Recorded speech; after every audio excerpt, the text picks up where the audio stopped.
All right, guys. So today we're going to talk about Bitcoin and cryptocurrency because Bitcoin is almost back at its all-time high from the winter of 2017, right before everybody got burned. But it's almost back, and now the interest in Bitcoin has peaked again, and people are wondering, should they get back in Bitcoin during this rally? So I'm going to have a discussion about that. Now, my disclaimer here is that this is not financial advice. I am simply having a discussion about suitability and what possible scenarios in which maybe you should think about investing in Bitcoin. Now, before we get into that, my name is Greg Foreman and you're watching A Black Conservative Perspective. Make sure you like, comment, and subscribe. Most importantly, share A Black Conservative Perspective, aka a leftist worst nightmare. You can also follow me on Twitter at gforemanbcp. And right before we get into this, guys, as many of you guys know, I am currently fighting the war on flushable wipes because flushable wipes clog pipes and they cost local municipalities millions of dollars a year. And could cost you thousands of dollars in plumbing if you're currently using those wipes. My solution is a home system called Ashi that allows you to create instant, eco-friendlier flushable wipes just using toilet paper. It's very simple to use and it looks great in any bathroom.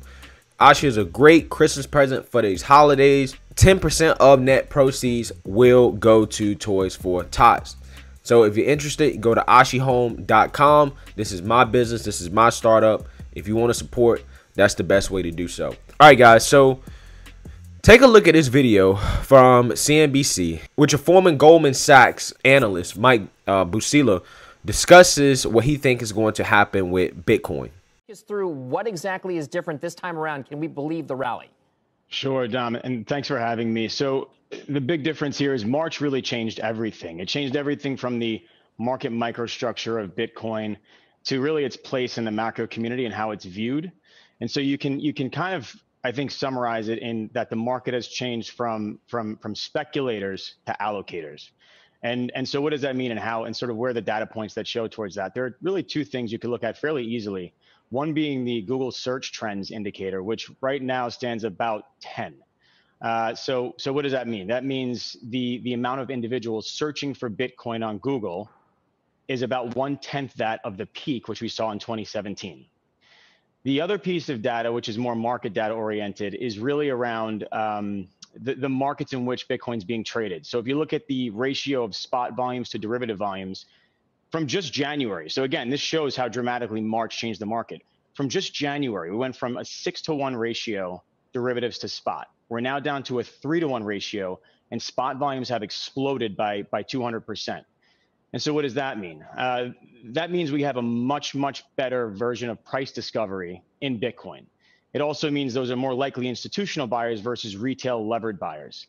And if you kind of dig a layer deeper in the derivatives market, you notice that most of that derivatives flow has transitioned from crypto native exchanges of 2017 to institutional products like the CME.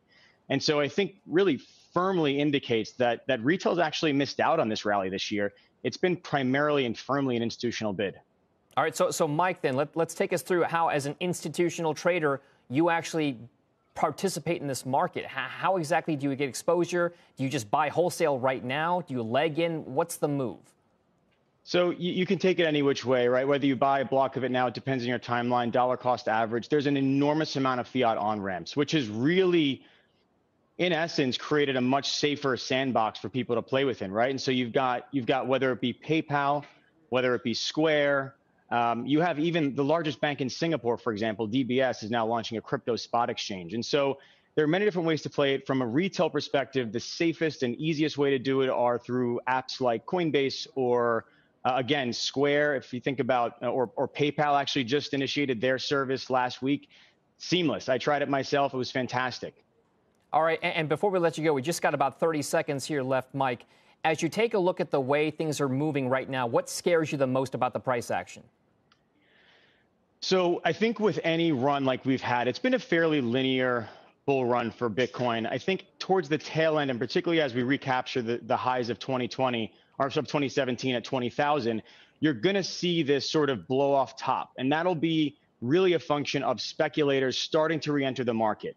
And that in essence will bring us up to a level that we can throw out price targets. I don't think I'm as excitable or as exciting as the $300,000 price target of Citigroup, but we could get ourselves to $25,000-$30,000 very quickly. At which point, depending on broader risk assets, we could see a drawback. But again, I think a full rebase and a steady bid through 2021. Okay, Mike Buchella, Block Tower Capital. Thank you very much. We appreciate it. All right, guys. So here's the deal. One thing to understand about investing is that retail investors lose, right? You can lose, right? And most retail investors do lose, especially the ones that day trade, right? Institutional investors do not lose, right? So the reason why they don't lose is for a couple reasons. The first reason is because the government can just bail them out. They have enough power and influence within the government to just get a bailout from the government. That's what happened in 2008. And then the ones that actually won in 2008 were the financial institutions that basically hedged against a financial collapse, knowing that it was coming, and they made money off of it because they shorted it using complicated financial instruments that retail investors don't have access to. Okay, so when you understand that, you need to follow what is going on behind the rally. And as Mr. Busila outlined, a lot of what's going on right now with Bitcoin is being driven by institutional investors. Now, back in 2017, when Bitcoin almost reached 20,000 here, take a look at this chart from Google Trends. You can see that the interest over time in terms of people just searching for Bitcoin was at an all-time high. It is way higher than what it is right now. Right now it's at 17.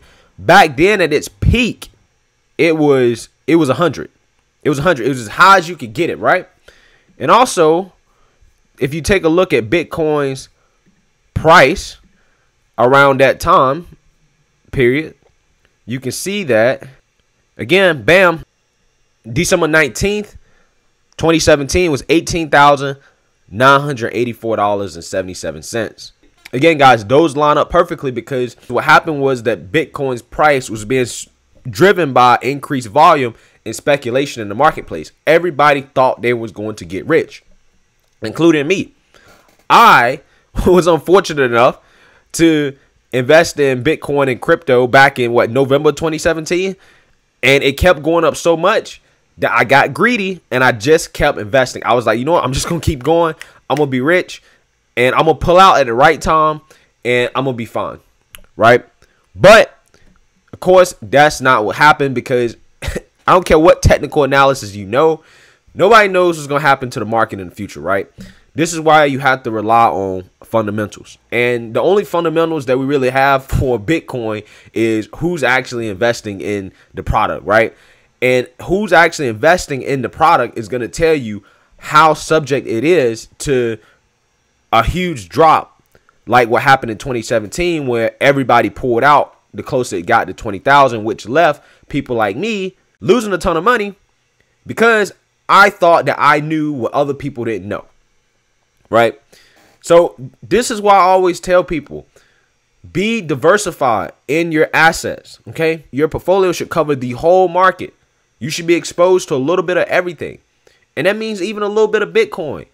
But if your whole investment portfolio is overexposed to Bitcoin, then you're going to have a lot of volatility and you may make money in the short term. However, you have to consider short-term capital gains, right, from all the day trading. And you have to consider the volatility and the chance that this thing could drop just like a rock, just like it did in 2017. Now, my whole point of talking about the institutional investors is the sense that this time around is different because you have bigger companies that are going in and holding this thing up and that are investing in Bitcoin. And when that happens, they're just not going to be subject to losing, 50% of their money overnight, like people did back in 2017. I think it's less likely that that's going to happen and that you're probably going to see more stability in the price this time around. Now, the Wall Street Journal here kind of goes into a little bit more detail about how this actually works. So I'll go ahead and just read this little tidbit right here so you get a better understanding of Bitcoin and what's kind of happening. Bitcoin is a form of money that exists only digitally. Started in January 2009 during the depths of the financial crisis and was positioned as an alternative to government-backed money. It operates across a network of linked but independent computers that can't be controlled by any one party, such as a central bank. It was designed to fix a money supply that would make it resistant to inflation. With central banks pledging this year to push up inflation, more investors have been willing to test Bitcoin as a hedge. Its potential, however, has been difficult to gauge because inflation hasn't reached the Federal Reserve's target of 2% in years. Yes, inflation has basically been borderline non-existent recently, which has been an anomaly, especially considering how cheap money has been in this country for the last few years. But aiding this interest has been an increasing number of mainstream platforms that facilitate Bitcoin trading. The combination of accessible platforms and Bitcoin's potential as an inflation hedge is what is primarily driving the cryptocurrency this year, said Dan Moorhead, chief executive of Pantera Capital, a venture fund that has been investing in the sector since 2013. Quote, paper money is being debased and Bitcoin is not, he said. The last time Bitcoin attracted such attention in the fourth quarter of 2017, when it was nearly quadrupled to approach 20,000, the industry wasn't prepared. There were few outlets for trading beyond startup exchanges, and Bitcoin had little practical value. The momentum washed out, new investors disappeared, venture capital dried up, and the industry went through a wave of entrenchment and layoffs. Much of that has changed, bulls argue. For one thing, the regulatory landscape is much clearer than it was in 2017. State and federal agencies, including the Internal Revenue Service and the Securities and Exchange Commission, have laid out rules for treatment of cryptocurrencies. This has led companies such as CME Group, Inc., and Intercontinental Exchange, Inc., and Fidelity Investments, Inc., to offer services for buying and selling crypto assets. There are also retail-oriented platforms catering to interest in crypto trading. Volume has surged at Square, Cash App, which has allowed customers to buy and sell Bitcoin since 2018. In the third quarter, customers bought 1.6 billion of Bitcoin, up from 555 million the year before. In October, PayPal Holdings, Inc. unveiled a service that allows its users to buy and sell Bitcoin directly in their accounts. It became available to U.S. users on November 12th and will expand to Venmo and some international markets this year. Grayscale Investments, a private fund manager that sells 10 over-the-counter trust funds focused on Bitcoin and other cryptocurrencies, has benefited from the new interest. The firm reported that its assets under management had risen to more than 10 billion from 5.9 billion at the end of September. Despite the recent growth, the Bitcoin market is still tiny compared with other assets, which contributes to its volatility. Pantera estimated that trading volumes on PayPal and on Square's Cash App alone would exceed the amount of new Bitcoin being created daily. With hedge funds and other professionals also buying, supply will become more constrained, according to Pantera's Capital, Mr. Moorhead. Quote, the only way supply and demand equilibrates is at a higher price, he said. That dynamic is a part of what attracted Mr. Druckenmiller. He sees Bitcoin is similar to gold, he told CNBC in an interview earlier this month, but because of Bitcoin's smaller size and volatility, he believes it can outperform the precious metal. Mr. Jones told the network in May that he put about 1 to 2% of his assets in Bitcoin, calling it a great speculation that he believes will emerge as a new asset class. All right, guys, so that's important. You see what this guy is saying here? He's saying he puts 1 to 2% of his assets into Bitcoin, okay? Now, what does that tell you? That tell you that Bitcoin is highly speculative right now. Even though I think that it's probably safer to get in right now than it was back at the same point in 2017 in terms of price. However, keep in mind, guys, even the institutional investors who are more invested in this thing are using a conservative approach to investing in this, right? This guy just said 1 to 2% of his assets in Bitcoin.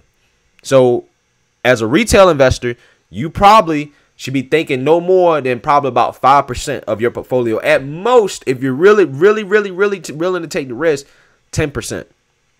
But I get it, guys. You know, the small guy, you know, you want to make as much money as you can. You know, you want to, you know, when it's a difference between, you know, making 1% off 10 million versus 1% off $10. I get it. But at the same time, you got to understand when you have less money to play with, you also can't afford to take as much risk. You got to understand the trade-off. So, in my opinion, in terms of, you know, what's going to happen with Bitcoin, I do believe that the price will keep rising. I think it will rise above 20,000. It may hit 25,000, 30,000 coming into this year. However, I would be very cautious. I'll be very cautious because what may happen is that as Bitcoin approaches 20,000, more speculators may start to get back into the market. You know, you go and tell your friends, oh my God, Bitcoin's at 20,000. You know, get into Bitcoin, get into Bitcoin. Like, I made X amount of money overnight. This is what happens, right? So who knows? If the trend and as much people get back into Bitcoin that was in it back in 2017, along with the institutional foundation, you may see Bitcoin hit 50,000 quick. Maybe, right?